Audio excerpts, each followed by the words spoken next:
प्रणाम मेरे प्यारे दोस्तों। यहाँ एक साधक ने पूछा है कि गुरुदेव मैं शिव की भक्ति करता हूँ और 3 साल से भक्ति कर रहा हूँ, क्या मैं आपके भक्ति साधना में जुड़ सकता हूँ?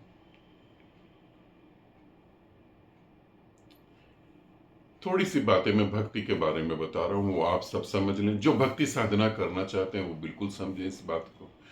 शिव की भक्ति कर लें, आप कृष्ण की भक्ति कर लें, आप किसी की भी भक्ति कर लें।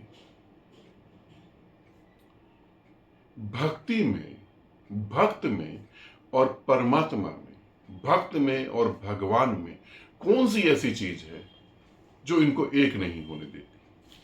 अब मैं कहूंगा भगवान की तरफ से तो कहीं प्रॉब्लम नहीं, शिव की तुम भक्ति करते हो, शिव की तरफ से तो कहीं प्रॉब्लम नहीं। मैं तो स्वयं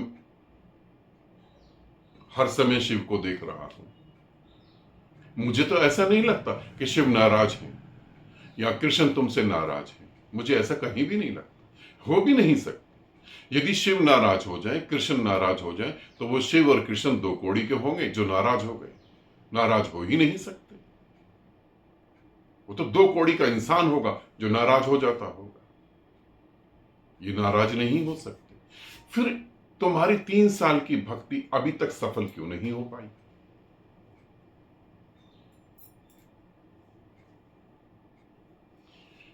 भक्त के और भगवान के बीच में एक छोटी सी पतली सी दीवार है, ट्रांसपेरेंट दीवार।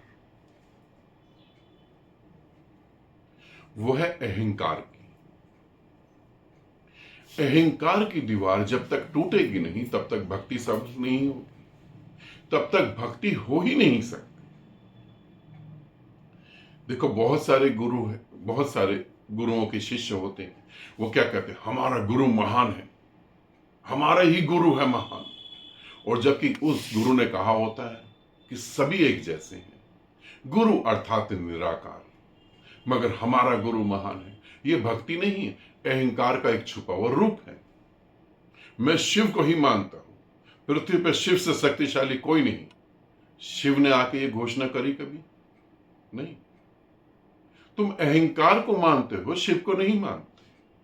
मैं जुड़ा है शिव के साथ इसलिए वो शक्तिशाली है, बाकी सब लोग कमजोर हैं। तुम्हारा अहंकार कौन तोड़ेगा? शिव तोड़ेंगे, कृष्ण तोड़ेंगे। कौन तोड़ेगा अहंकार? ये अहंकार नहीं तोड़ सकते। ये इतने सूक्ष्म है कि ये तुम इनको सुन नहीं सकते, तुम इन्हें समझ नहीं सकते। इतने सूक्ष्म है, ये तुम तक पहुंचे उससे पहले तुम्हारा मन कल्पना कर लेता है। आज अगर तुम कृष्ण के भक्त हो तो तुम्हें मोर पंख दिखाई देगा। जब कृष्ण छोटे थे, पक्षियों में मोर बहुत सुंदर है। कृष्ण को मोर भा गया, उन्हें बहुत सुंदर लगा। उन्होंने मोर का पंख उठाया, सर पे लगा लिया होगा, सुंदर लगा, ठीक है। मगर सभी पक्षी सुंदर नहीं होते, ऐसा तो नहीं। हो सकता है इस समय कृष्ण दोबारा आए पृथ्वी पर और उन्हें अब मोर अच्छा ना लगे। अब तो इंटरनेट का जमाना है। ऑस्ट्रेलिया का कोई पक्षी अच्छा लग गया, अफ्रीका का कोई पक्षी अच्छा लग गया और उन्होंने उसी का पंख लगा लिया। मान लो लगाएंगे नहीं, फिर भी मान लो, अब वो कृष्ण तुम्हारे कृष्ण तो नहीं होंगे ना। कैसे तुम साबित कर दोगे कि मैं कृष्ण की भक्ति कर रहा हूं? तुम कृष्ण की भक्ति नहीं, अपनी मान्यताओं की भक्ति कर रहे हो। अहंकार जहां तुम्हारा फिट हो गया है, तुम उसकी भक्ति कर रहे हो। तुम्हारे सपने में भी अगर कृष्ण आ रहा है तो तुम्हारी मनोदशा के कारण आ रहा है। तुम्हारे सपने में हजरत मोहम्मद क्यों नहीं आ गए? तुम्हारे सपने में जीसस क्यों नहीं आ गए? एक खास धर्म में पैदा हुए, एक खास धर्म की मान्यता लेकर चले, इसलिए कृष्ण आ गए, बस और कुछ भी नहीं। तुम्हारे सपने आध्यात्मिक नहीं है। यदि मैं तुम्हें कहूं तो तुम्हारे सपने मानसिक बीमारी के कारण हैं, आध्यात्मिक नहीं है वो।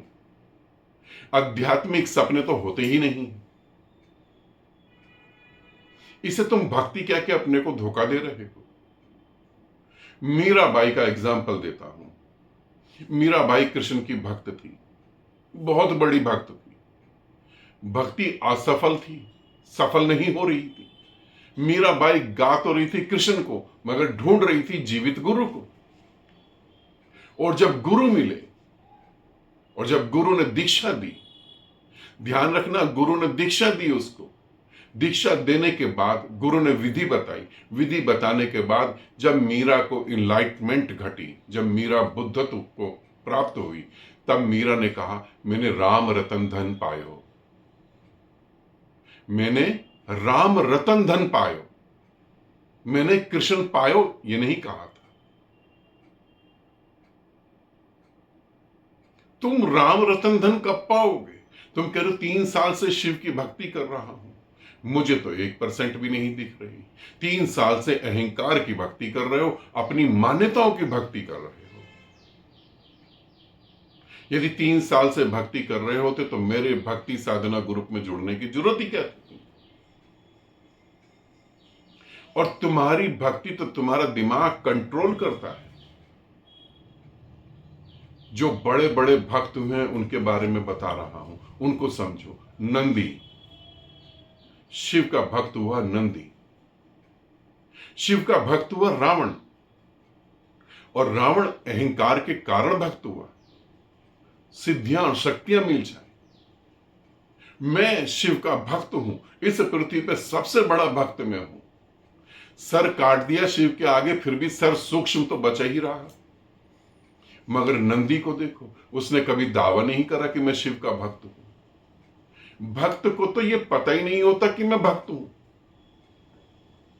जिसे प्रेम होता है उसे पता नहीं होता कि यह प्रेम है। लोग कहते हैं तुझे प्रेम हो गया। भक्त को तो पता ही नहीं कि मैं भक्त हूं। हनुमान, उसे पता ही नहीं कि मैं भक्त हूं, बस उसे उसमें मजा आ रहा है, उसमें आनंद आ रहा है, और उस आनंद के लिए वो कुछ भी करने को तैयार है। तुम अपने आनंद के लिए कुछ करने को तैयार हो? तुम कृष्ण के लिए कुछ करने को तैयार हो? तुम सामाजिक बंधन तोड़ने की ताकत रखते हो? तुम कृष्ण के लिए पागलपन से भाग रहे हो? तुम कृष्ण के पागलपन में डूब रहे हो? तुम समाज की व्यवस्था को बिठाकर चल रहे हो। एक बार की बात है, नंदी शिव के चरणों में बैठे हुए थे, और नंदी के पिता मृत्यु के एकदम करीब थे और तड़फ रहे थे। रात का समय था। शिव ने देखा, नंदी ने भी देखा। शिव ने कहा कि नंदी तुम घर जाओ, तुम्हारे पिता को तुम्हारी बहुत सख्त जरूरत है। नंदी ने कहा, प्रभु मेरे पिता को मेरी जरूरत होगी, मगर मुझे तो तुम्हारी जरूरत है। मैं कैसे तुमको छोड़ दूं? पिता ने मुझे पैदा इसलिए करा था कि मैं तुम्हारे चरणों में पड़ा रहूं। शिव ने कहा कि नंदी, उनका आखिरी समय है। नंदी ने कहा, विलीन तो तुम में ही होंगे ना महादेव, तो जब विलीन तुम में ही होंगे तो मैं तुम्हें छोड़ के कहां जाऊंगा? नंदी गया नहीं शिव को छोड़कर।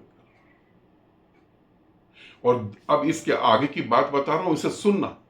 नंदी शिव को छोड़ के नहीं गया, शिव वहां बैठे रहे। शिव ने कहा कि ठीक नंदी, तुम बैठो, जिद कर रहे हो, मैं समाधि में जा रहा हूं। शिव समाधि में चले गए, और शिव सूक्ष्म रूप से नंदी के पिता के पास पूरी रात पांव दबाते रहे। कहते हैं ना, भक्त के सारे काम भगवान करता है, मगर भक्ति तो दिखाई दे। तुम अपने परिवार को नहीं छोड़ सकते, तुम अपना कपड़ा नहीं छोड़ सकते, तुम अपनी क्या चीज छोड़ सकते हो? और तुम कहते हो 3 साल से भक्ति। एक बार अपने से सच सच पूछो। एक बार मुझे तुम्हारे उत्तर की जरूरत नहीं, एक बार अपने से सच सच पूछो, जो तुम कर रहे हो उसमें तुम संतुष्ट हो? जो तुम कर रहे हो सच में तुम कर रहे हो? पूछो अपने से, सच में।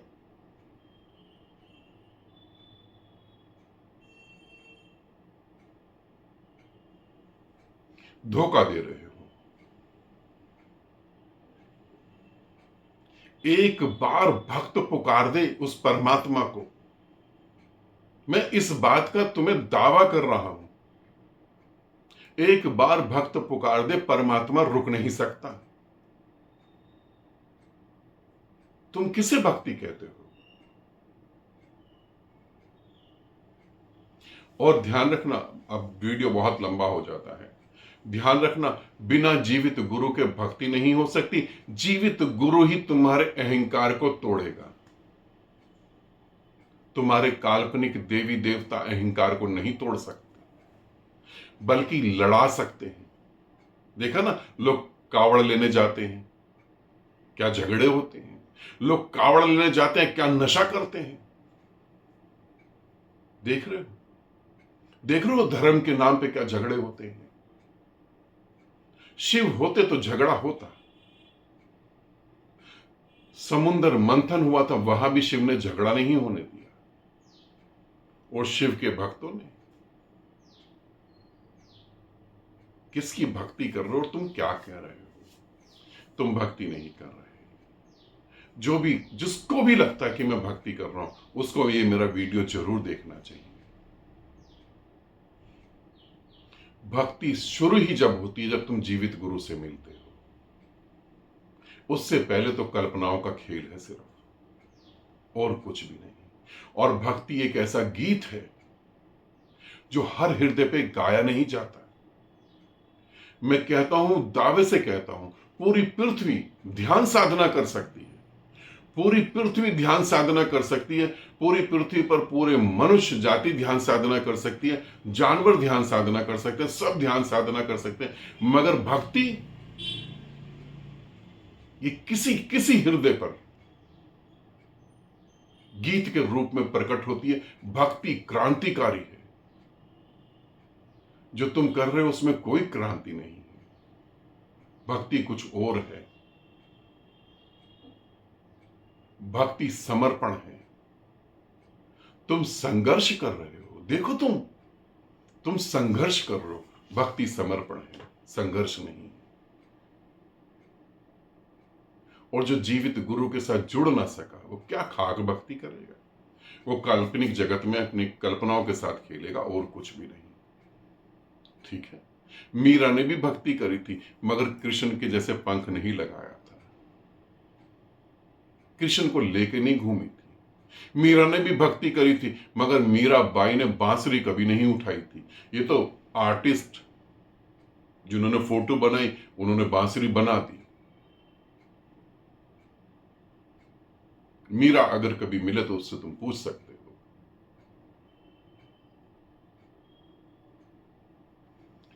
आनंदित रहो, सदा खुश रहो। बहुत बहुत प्रेम आप सभी को।